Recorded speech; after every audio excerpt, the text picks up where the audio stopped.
Hi, welcome to the Sankofa Pan African series. First, have you downloaded your free copy of our children's illustrated biography of African legends yet? Please do so if you haven't. Don't forget that we owe our children a responsibility to expose them to our history. Also, please help us to continue bringing you videos like this one by supporting us through Patreon or by buying me coffee. Please subscribe, share, and like our videos. Our legend today is Bantu Stephen Biko, nationalist, socialist, anti-apartheid campaigner, and the founder of the Black Consciousness Movement. Bantu Stephen Biko was born on December 18th, 1946. Biko's given name Bantu means people. He was the third child of his parents, Mzigai Matthew Biko and Alice Mansete Biko. His father was a policeman but left the police force to work as a clerk while studying for a law degree by correspondence from the University of South Africa. Biko's mother, Alice, was employed first in domestic work for local white households, then as a cook at Grey Hospital in King Williamstown. Biko's father died in 1950 when Biko was 4 years old, leaving the family solely dependent on his mom's income.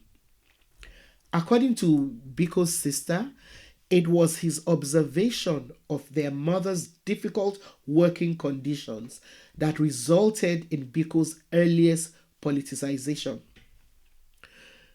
Biko first attended St. Andrew's Primary School and later Charles Morgan Higher Primary School, both in Ginsberg.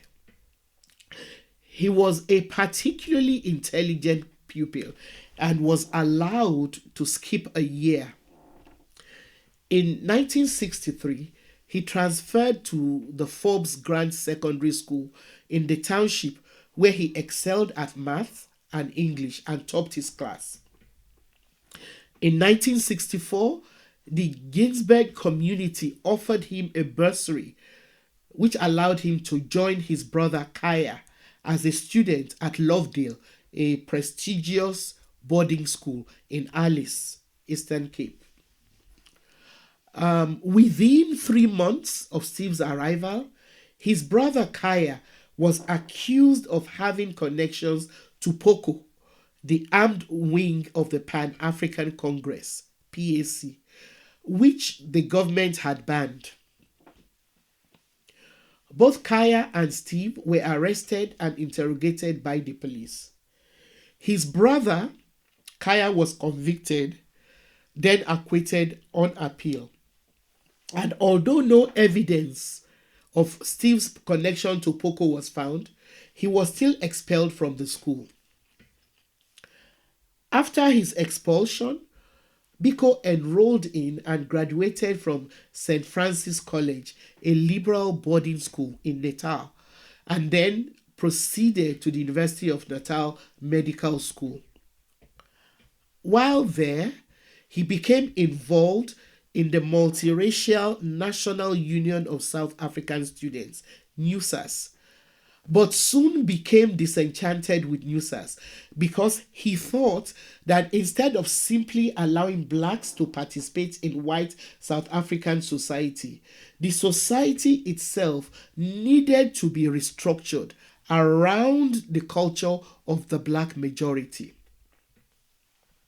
In 1968, he co-founded the All Black South African Students Organization, SASO, and became its first president the following year.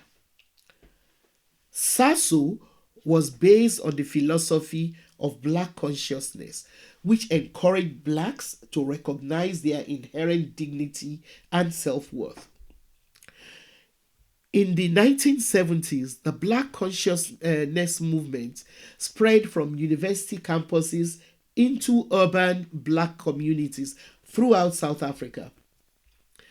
In 1972, Biko was one of the founders of the Black People's Convention, an umbrella organization of Black consciousness groups. In 1973, Biko and other SASO members were banned. Their associations, movements, and public statements were completely restricted. He then resorted to operating secretly, establishing the Zimele Trust Fund in 1975 to help political prisoners and their families. He was arrested 4 times over the next 2 years and was held without trial for months at a time. On August 18, 1977, Biko and a fellow activist were seized at a roadblock and jailed in Port Elizabeth. Biko was found naked and shackled outside a hospital in Pretoria, 740 miles away, on September 11th, and he died the next day of a massive brain hemorrhage. The police and the apartheid government, of course, denied that he had been maltreated, even after it was determined later that he had been severely beaten while in custody.